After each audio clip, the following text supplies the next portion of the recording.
Hasan and I are going to have a conversation just to introduce the performance. We were noting over the last 20, 30 years of our lives how the sea has seemed to disappear from our vision.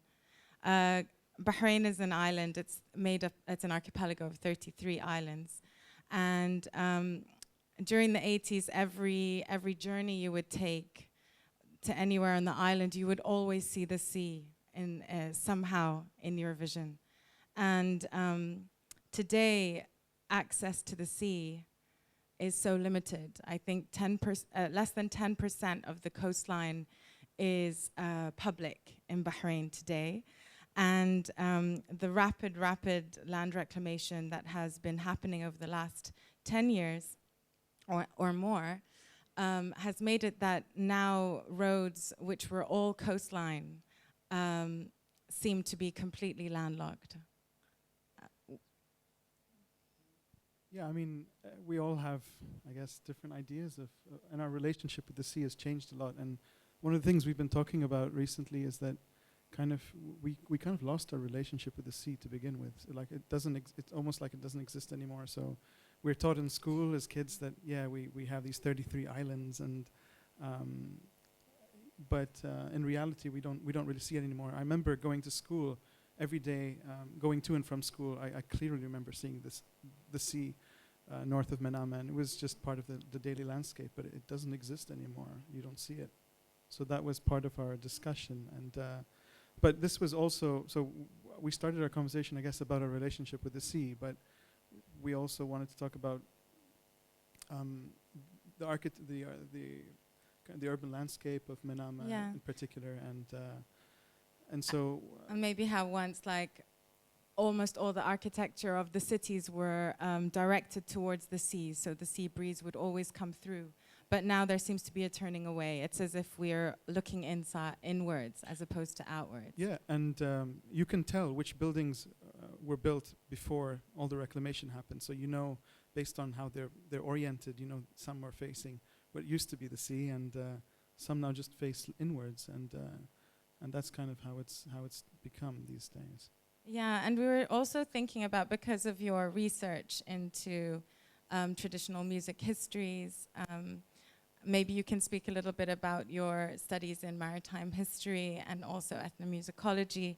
But the culture of pearl diving across the Gulf is somehow seen as something of the distant past. It's used a lot as a trope. It seems something very romantic, removed from any of its dark roots in piracy and slavery, but it's this very romantic thing, and this music, the fidjeri music and the songs of the pearl divers are very much part of this culture, but of a very distant past, where for so long the future was always based at sea. Yeah, I mean, I guess. Just because of my work with music, maybe it's easy for me to start with the music, right? Yeah. So fidjeri in particular is a very common type of music around the different parts of the Gulf. You'd find it everywhere in one form or another. But each place, according to who talks about it, they give you a completely different history of where it came from and how it started. And I personally, I'm partial to the history of pearl diving music in Bahrain. Wonder why. But I really like it, and maybe I can start with, there's this myth that starts with this form of music, and they say that once upon a time there were these three friends who come from two different islands in Bahrain, and every night when they were not working at sea, they would meet up together and start singing songs together, and because they were so noisy and not so good at music, their neighbors would kick them out and ask them to go find somewhere remote to sing. One night they found this remote or this abandoned house rather on a remote beach, particularly it's a well-known beach, but it's Abu Subh, yeah, so it's in the northwest side of Bahrain, and they said they found this abandoned house, and they heard this incredible music coming from inside, and when they approached, someone was throwing rocks at them from inside. yelling at them to stay away, but they liked the music so much and they were so brave, they had to approach and see who was inside and who was playing this incredible music. And when they walked inside, it wasn't men or people, it was jinn, like these spirits, playing this music. And both the three men and the jinn, they all panicked and they didn't know how to kind of fix this situation, this awkward situation. And so they immediately came to an agreement and they said, look, the three guys said, we really like your music. We're not going to harm you, and we just want to enjoy your music. So would you teach us? And the spirit said, yeah, sure, you can party with us, but on the condition that you don't tell our secret to anybody. So this is our secret, and this only stays between us.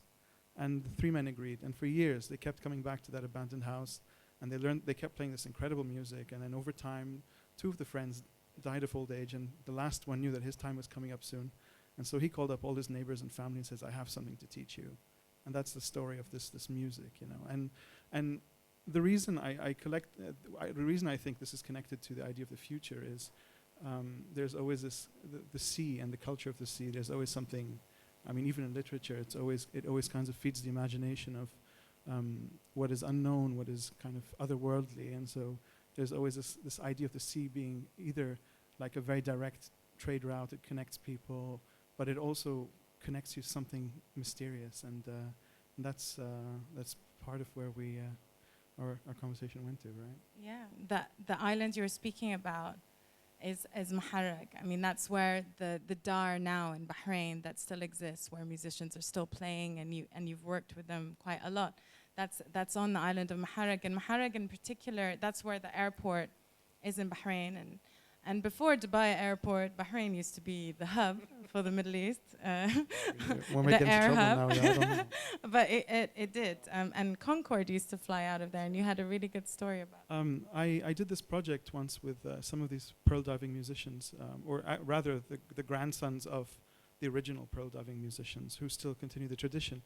And they described to us that in the 70s, or once the airport started getting really active, and then when they introduced the Concorde airplane in particular, it was so noisy that a lot of the musicians there started to panic that it would somehow damage their sensitivity to sound, and they were afraid that this new intrusive, kind of very loud, booming Concorde airplane that kind of promises to connect Bahrain to the rest of the world for business, and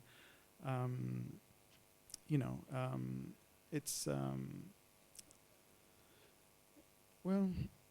So, anyways, I was talking to these pearl diving musicians, and we're talking about about these Concorde airplanes. So again, our pearl diving music was essentially almost destroyed by Concorde. By Concorde, yeah, Concorde in particular, yeah. So in this composition, there are many samples, and fidjeri is just one of them. And I think in our discussions, it was really about talking about this changing landscape and this constant movement that's happening to the very, very land, the very material of this island we grew up in.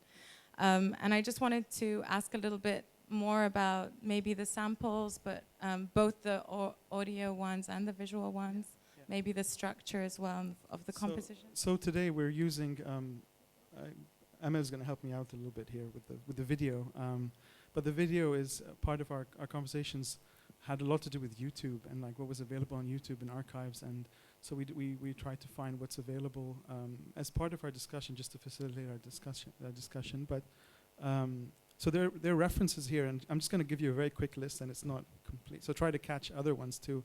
There are obviously Concorde flights from Bahrain from the 70s, and pearl diving musicians, and there's an old film from 1906, Jules Verne, 20,000 Leagues Under the Sea, and we use news footage related to land reclamation and many other issues. And I also embedded part of these sounds into the music itself, so you might be hearing some of this stuff. And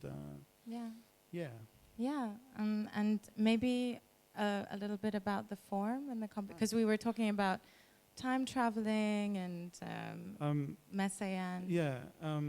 Just before, I mean, we can get started soon with the music, but just a quick talk about the form. It's essentially, mostly improvised, but In my work studying composition, I'm interested in form and approach to form. And one of my favorite composers is Olivier Messiaen, and he talks a lot about in his work. He used to talk a lot about forms of rhythms and forms rhythms that can fall into palindromes, and palindromes are patterns that can be read forward or backward. Like, it doesn't matter which side you read it from or you approach it, it's the same thing. And so I kind of one of the analogies I like about palindromes in general is that people see it as a type of time travel. It makes things timeless, it makes things repetitive. And so the performance, both the video and the music itself, we hope would somehow end in a palindrome. And how that's going to happen, we're just going to find out. Yeah. Thanks everybody.